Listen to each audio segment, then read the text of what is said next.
तो आज की वीडियो में दोस्तों हम सीखेंगे इमोशंस, फीलिंग्स फ्रेंच में। कैसे हैं आप लोग? सब अच्छे होंगे। हाय एवरीवन, सैल्यूट लिमोन। ¿Cómo tal vous? Je vais bien. Et vous? I'm good. And you? Très bien. Okay, तो आज की वीडियो में दोस्तों हम सीखेंगे इमोशंस, फीलिंग्स फ्रेंच में। इमोशंस होते हैं जो हमारे अंदर की जो भावनाएं होते हैं, भावनाएं इन फ्रेंच। तो in today's video we are going to learn emotions in French, emotions, feelings in French. Okay, तो फर्स्ट आता है हैप्पी। हैप्पी, आज मैं बहुत खुश हूँ। तो खुश को हम इंग्लिश में क्या कहेंगे? हैप्पी। और फ्रेंच में हम बोलेंगे हेureux। जैसे हेureux, I am happy today. Second आता है सैड। कभी कभी होता है हमारा मन परेशान होता है, तो उस सैडनेस को हम फ्रेंच में क्या बोलेंगे? ट्रिस्ट। हैप्पी, हेureux, ट्रिस्ट, ट्रिस्ट। Next excited. कभी कभी हम बहुत एक्साइटेड होते हैं किसी चीज के लिए, जैसे today I am very happy to make my video, I am so excited to make my video. Excited, excited in French is excité। Très bien. Excité, écoutez-moi. Very good. Next, in love. जब हमें किसी से प्यार होता है, I'm in love, तो उस feeling को हम, उस इमोशन को हम क्या कहेंगे? Amoureux. Amoureux. Très bien. Very good. Calm. कभी कभी हम बहुत एक्साइटेड होते हैं, मन बहुत परेशान होता है, तो हम क्या कहते हैं अपने आप को? Breathe in, out. तो ये एक प्रोसेस क्यों होता है? कामनेस के लिए। काम, शांत। तो in French calm is, in French calm is calme, calme।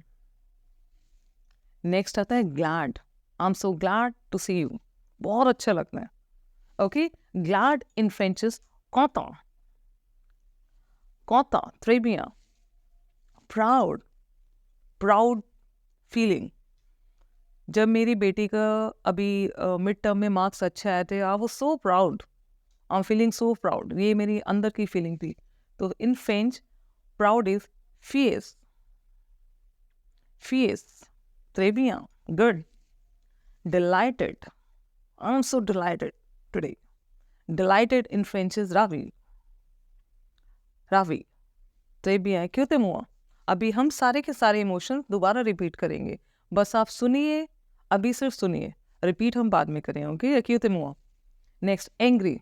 कभी कभी बहुत गुस्सा आता है, कभी कोई सिचुएशन होती है आपके वर्क प्लेस में, स्कूल में या ऑफिस में, कभी सिचुएशन होती है बहुत गुस्से वाली, तो इन फ्रेंच एंग्री इज फैसे, फैसे। très bien, वेरी गुड, फैसे। नेक्स्ट आता है irritated. That situation become so irritated. कभी कोई परेशान कर रहा है आपको, आप उससे बहुत इरिटेट हो रहे हो, तो अब इरिटेटेड, इरिटेशन को आप फ्रेंच में क्या बोलेंगे? énervé, énervé, très bien, énervé। Next is tired. I am feeling so tired today. दिन भर काम करके जब इंसान थक जाता है, तो जो वो जो फीलिंग होती है, that tiredness in French is fatigué, fatigué। English में भी हम ये वर्ड यूज करते हैं, fatigue। In French is fatigué, fatigué। Good. Next is exhausted. काम करके इंसान थक गए, एग्जॉस्ट हो गए, बिल्कुल एनर्जी लेवल जीरो। उस सिचुएशन को, उस फीलिंग को हम बोलेंगे épuisé in French, épuisé, épuisé, très bien। Next feeling हमारी आती है concern.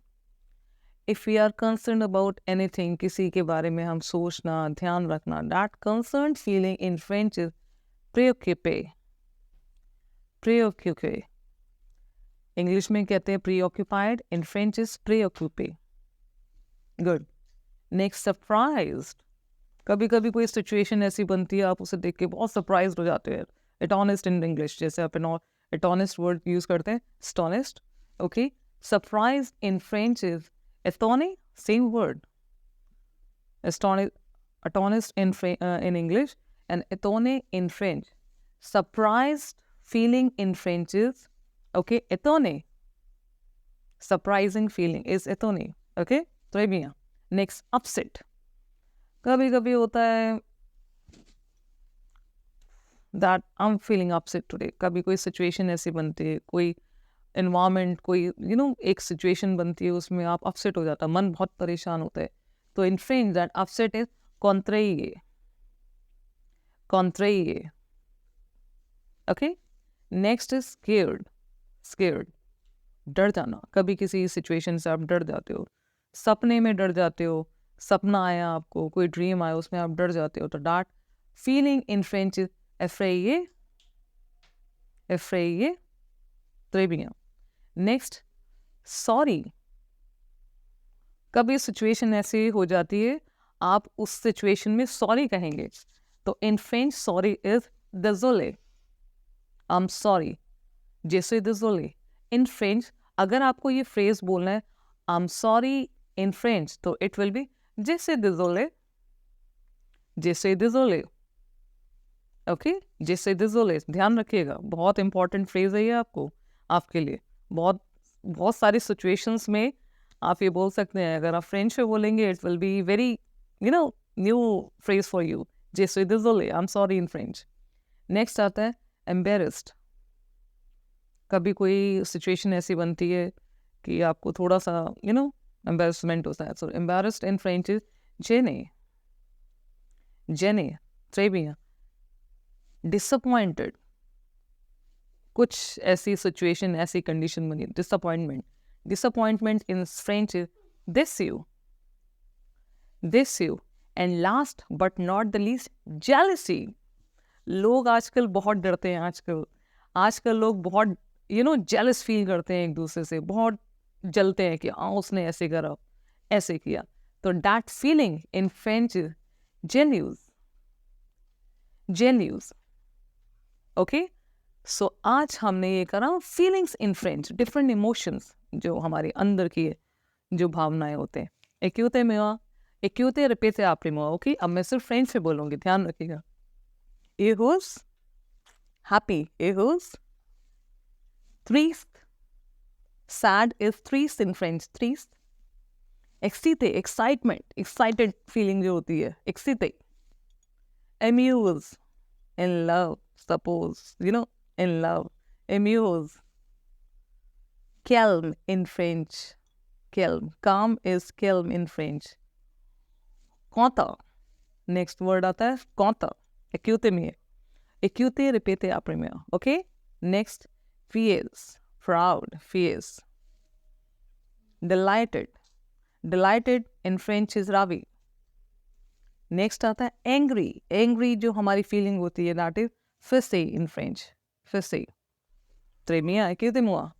irritated in French is énervé. énervé. tired is fatigué in French. tired situation is fatigué. जैसे suppose आपको कहना है I'm tired today, तो you can say जैसे fatigué aujourd'hui. जैसे fatigué aujourd'hui. aujourd'hui is today in French. Okay, जैसे fatigué aujourd'hui, or aujourd'hui je suis fatigué. Sad, tired today. Next, épuisé. exhausted in French is épuisé. Très bien. Concerned is préoccupé. préoccupé. Surprised is étonné in French. surprised. जो feeling होते हैं, étonné. Upset is contrarié. Suppose you are upset. आप अपने किसी अपने love one से आप upset है, you can say contrarié. scared, डर जाना. सपनों में जब कोई गड़बड़ होती है, कभी कुछ ऐसा सपना आता है, तो उसे कहते हैं effrayé. effrayé. सॉरी, अभी मैंने पहले बताया था, sorry in French is désolé. जैसे désolé, I am sorry. Very important word, must learn and use it in your daily life. embarrassment in French is gêné. disappointed in French is déçu. and last but not the least, jealousy in French. jealous in French is jaloux. jaloux. तो दोस्तों मेरे साथ French में feelings और जो भी new words है learn करते रहिए, सीखते रहिए, अपने डे टू डे लाइफ में यूज़ करते रहिए। और अगर आपको कोई भी टॉपिक पढ़ना हो, किसी भी टॉपिक में समझ में नहीं आ रहा है, कोई टॉपिक समझ में नहीं आ रहा है, या अगर आपको डिस्कस करना है तो काइंडली कमेंट बॉक्स में लिख के भेजिए। एक व्यूअर ने मेरे को भेजा था फीलिंग्स के लिए, तो that's I am making this video. तो अगर आपको कोई ग्रामर से रिलेटेड, कोई कल्चर एंड सिविलाइजेशन से रिलेटेड फ्रेंच में कुछ पढ़ना हो तो please write down in the comment box. Okay, so thank you everyone, मेर्सी beaucoup tout le monde। Learn करते रहिए। ओके, लर्न फ्रेंच विद नीलिमा। ओए वाह तो दिया, ओए वाह tout le monde, ओए वाह, बाय बाय।